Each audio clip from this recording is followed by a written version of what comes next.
Why does it seem as if most Jamaicans abroad are living the same life? Boom. You notice that almost every Jamaican or every other Jamaican we book up and can give a story when it comes to them whole journey being in a foreign. One, you don't know a Jamaican there, you link up a friend or you link up a family member, your name good like gold, you know.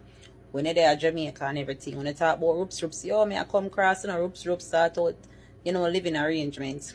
Reaching a foreign, all is well, first week, everything good, I don't know. Friend would line up a little work or family member line up a little work or something for you get your groove on. Everything good, everything mellow.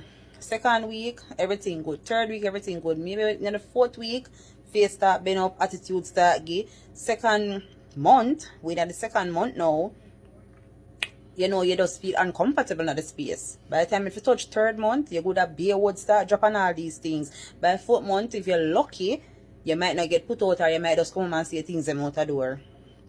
Like, why most Jamaicans have that same story? What is the problem? Like, why is it that seems as if people change when them invite people to come here and you know the 100 and go through the whole process already, you know all the thing go? Why is it that we do this to our own people?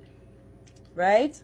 I mean, not everyone goes through it, but it seems as if most Jamaicans who come abroad to start out themselves and get a better life or just for opportunities go through that type of struggle and stress. I want to comment and explain to me why you don't think these things happen to so many Jamaicans.